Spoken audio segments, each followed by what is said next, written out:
Welcome back, brothers and sisters. I am Braden. This is Langley Outdoors Academy, and thank you for stopping by. All right, guys, you read that title right. The title of this video is exactly what has happened. The leftist gun control groups are attacking the White House. They are calling Biden out by name. They are issuing voter turnout threats.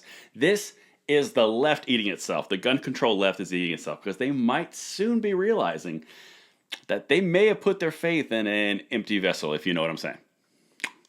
We're going to talk about all in 1 second, but before we get into this detail, it's always linked in the description box below, and I want to hear what you guys think. But make sure you check out the video we put up for bullet points today around 1 o'clock. It's linked right here for a card and also in the description box below. The CDC is now opening up their gun research again, and we did a video all about it. So make sure you check that out and you let me know what you think. But now, let's dive in how the gun control left is eating itself, and they are going after Biden. So let's check this out. Activists urge Biden to bypass Congress and create office on gun violence. Well, at least they're coming out and saying it now. Survivors and advocates say they are frustrated that Biden has failed to deliver on his campaign promise to try to curb gun violence. And that's because you guys, your representatives, your senators, you are active. This is causing a thorn in their side and they're not getting what they want done and they're lashing out. Get ready, people. Get the popcorn ready. With Joe Biden's nominee to lead the Bureau of Alcohol, Tobacco, Firearms, and Explosives lacking any viable path to confirmation, gun violence survivors and activists are pushing the president to create a White House Office of Gun Violence headed by a cabinet-level aide. So in other words, it's not working out for the legislative, the judicial, or the executive, so now just create a position out of nowhere. These guys don't know rules and bounds, they only focus on their target, but that's why it's not working. And also, keep in mind who Politico writes to, because that's who wrote this article. They're writing to their readers. Keep that in mind.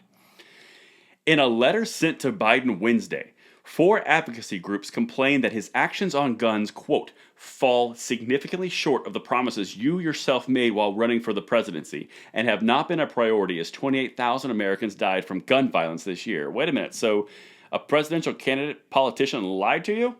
Weird, it's almost like we told you that was going to happen. But I digress. Your administration is hard at work pursuing important priorities from infrastructure reform to reducing the disastrous impacts of climate change. Little brown nose right there.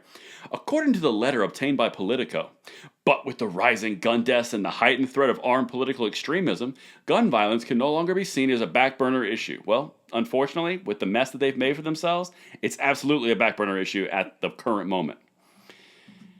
And this is where they get a little out of their bounds and they want this office, okay? Check this out. Against the backdrop of David Chipman's nomination to lead ATF languishing in the Senate, so that's the second reference of David Chipman not working out in this article, the groups asked Biden to establish a White House office to be led by an aide who does not need Senate confirmation. That doesn't sound nefarious at all. Similar to Biden's White House Office of Domestic Climate Policy, they're just going for anything at this point. They're reaching for straws, okay?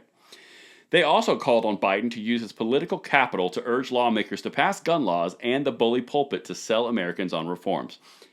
There is no more political capital. It's squandered, it's dead, it's gone. He has none of that. He can't use the bully pulpit because he is officially an anathema to the American people, a majority. This is what they don't get. Their dreams and their hopes are falling short because they put their hopes and prayers in the wrong person. That goes from Chipman all the way to Biden, okay? And here's the threat. This is how you know it's getting serious for gun controllers when they start threatening politicians. And remember, this is a left-wing Politico writing to a left-wing audience and political activists. We went to bat for him during the 2020 elections because he put forth the strongest gun violence prevention platform in modern history. Or he just wasn't Trump. We need the president to take action, said Poe Murray, who chairs the Newtown Action Alliance. We want to be able to drive voter turnout on this, and it's going to be really challenging if we don't have any wins. In other words, give us a win, or we're not going to campaign for you. Direct threat, political. They're getting pissed, all right? And that's what we talk about on this channel all the time. Look at what the why here is. The president, they say, needs to push Congress more aggressively to ban assault weapons, limit high-capacity magazines, and expand background checks, reforms he has spoken in favor of as president, and support ending the filibuster to allow legislation to more easily pass the evenly divided Senate. I want all the things that I want, and these rules are in my way, and the rules are not cool because they get in the way of my desires, and my desires take precedent over anything else, so get rid of those rules or I'm not getting your vote. This is the part where the White House just goes. A White House official said the White House has publicly and privately urged lawmakers to back the president's agenda and Chipman's confirmation. Translation? Shut up. Okay. It keeps going from here. Let's check this out. Now the gun controllers are pissed in the same letter that Biden defended the PLCAA. If you recall, the PLCAA, Protection of Lawful Commerce and Arms Act, basically says that the government or individuals cannot sue gun manufacturers.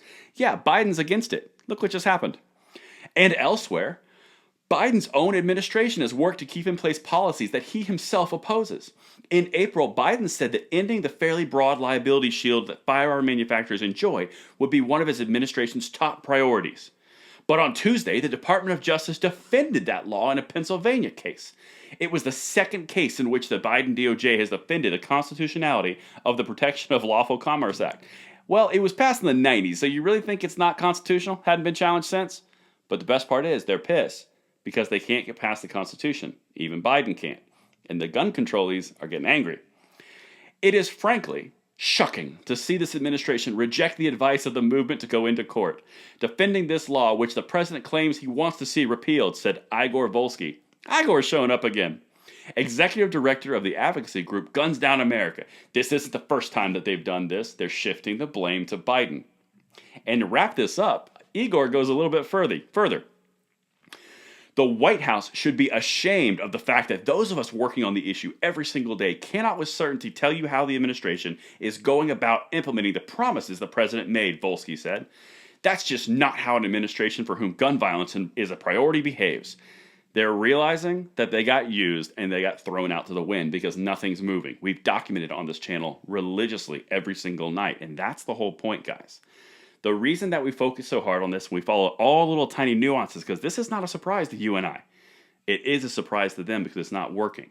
We're following every day the why, the ins and the outs, and that's why we do what we do on this channel, and we are going to pass the Second Amendment along to the next generation. Let me know what you guys think of this scathing letter, and until tomorrow morning on The Bullet Point, I'm Braden. See you later.